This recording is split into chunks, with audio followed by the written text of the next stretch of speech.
what if I told you that the reason your golf swing suddenly fell apart today has, like, absolutely nothing to do with your muscles? Mm, Or your mechanics, or your coach, for that matter? yeah, I mean, it's a completely radical departure from how we usually diagnose sports performance. Right. Today we're looking at some fascinating research that explains why replacing your racket isn't going to fix your backhand. And, why hitting off 1,000 practice tees won't cure your slice. Because we are so conditioned to jump to behavioral solutions, right? Like, the second we have a bad game, we want to fire the coach or change our grip. Or just blame getting old. Yeah. But our mission for this deep dive is to look at a stack of sources suggesting your sudden loss of athletic ability isn't a lack of skill. It's actually a microscopic drought happening right inside your joints. Exactly. Modern biomechanical research and clinical nutrition are pointing us toward a much more fundamental issue, which is joint lubrication.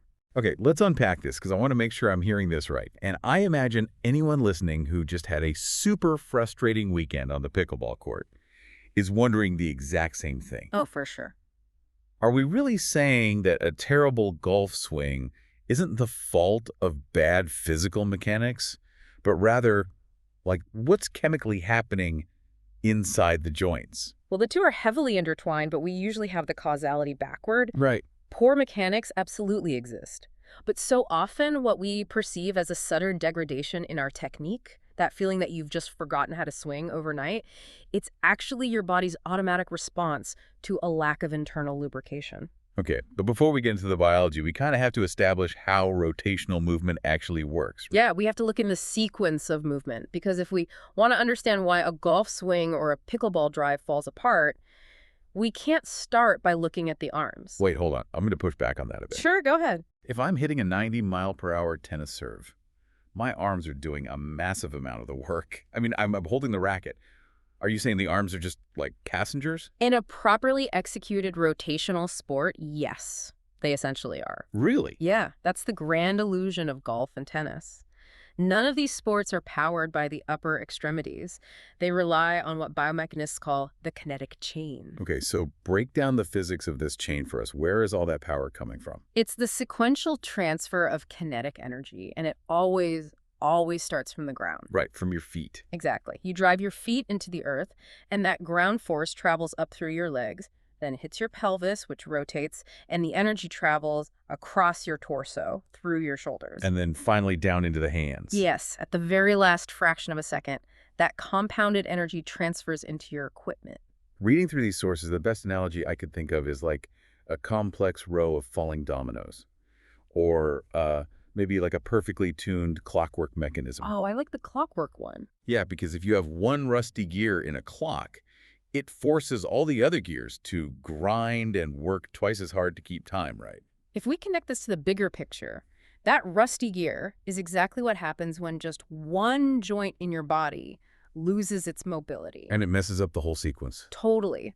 When one joint can't move, your brain still demands that the body complete the task. You're on the baseline, the ball is coming at you, and your brain says, get the racket to the ball. So if your hips are stiff, the body doesn't just give up. No, it compensates. It forces a joint that was never designed for rotation to suddenly take on all that torque. Like the lower back.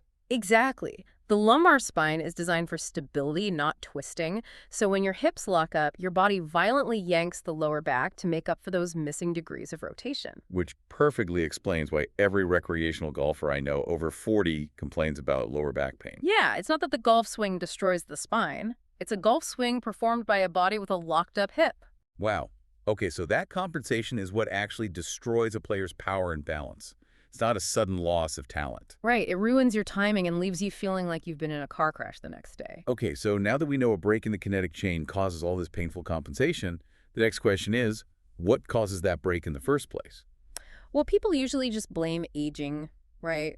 Or weak muscles, or they feel guilty for not stretching before a match. Guilty is charged. But the sources argue we're ignoring the fluid inside the joints. Yes, the synovial fluid. We obsess over the muscles, but we ignore the joint capsule itself. Healthy joints are encapsulated by a tough membrane holding a highly viscous, slippery fluid. Which is your body's built-in shock absorber. Precisely. It prevents bone-on-bone grinding and protects the cartilage. Here's where it gets really interesting, because looking at the microbiology of this fluid, it's not just water. There's a specific ingredient doing the heavy lifting called hyaluronan. Yes, also known as hyaluronic acid. Right, and it essentially acts like premium oil in a high-performance engine. Hmm. So, I mean, when my swing feels tight, my body is literally acting like a rusty door sticking on its hinges. That is a very accurate way to look at it. Hyaluronan acts like a sponge. It attracts and holds massive amounts of water to keep the fluid thick and elastic. So it provides that glide. Exactly. But as we age, our natural production of hyaluronan declines.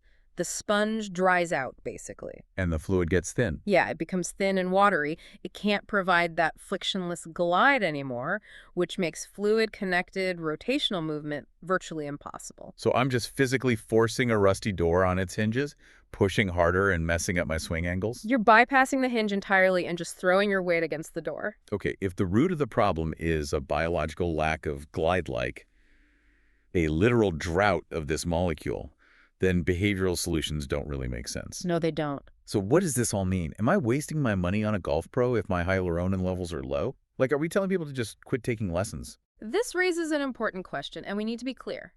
Coaching is still fundamentally vital for posture, grip, alignment, stuff like that. Right, a coach teaches you the most efficient path. Yes, but instruction assumes your body is physically capable of the intended range of motion.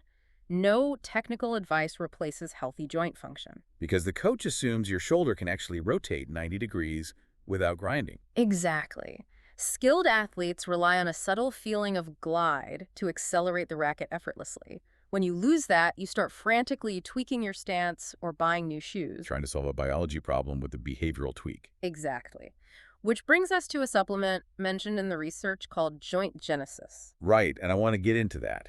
Because taking a joint pill isn't a new concept. No, but historically, the industry focused on temporary symptom relief.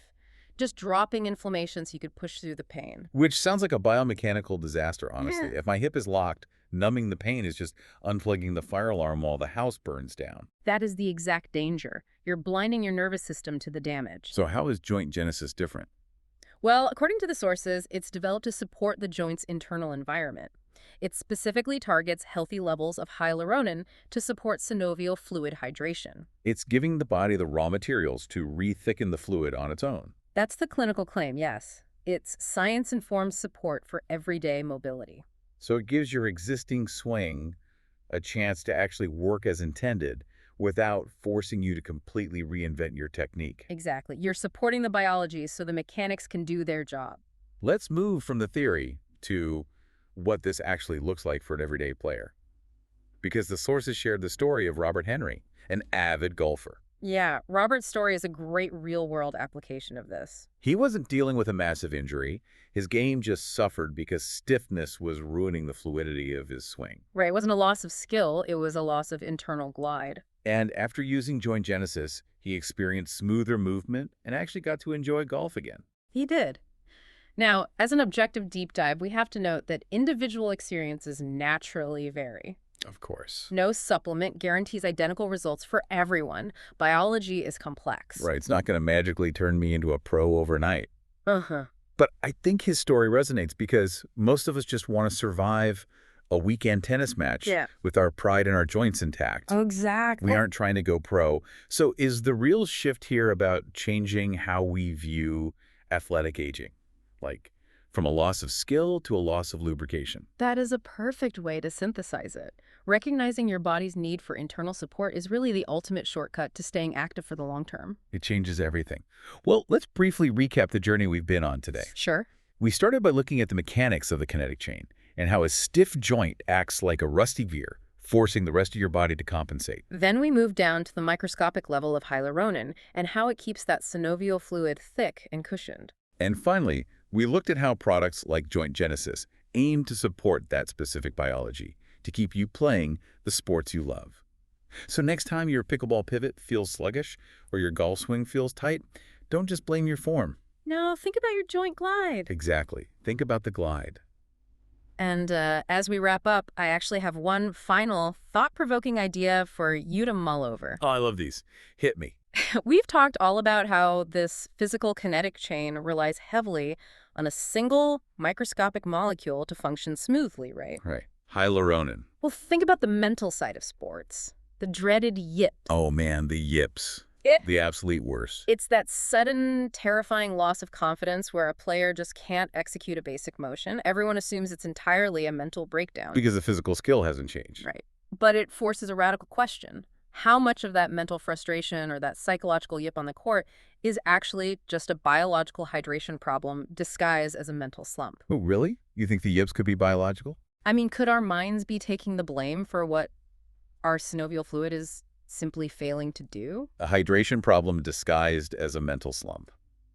Wow, that is wild to think about. It completely reframes how we look at confidence and physical execution. It really does. Well, we're going to leave you with that lingering question to think about the next time you're on the court. Thanks so much for joining us on this deep dive.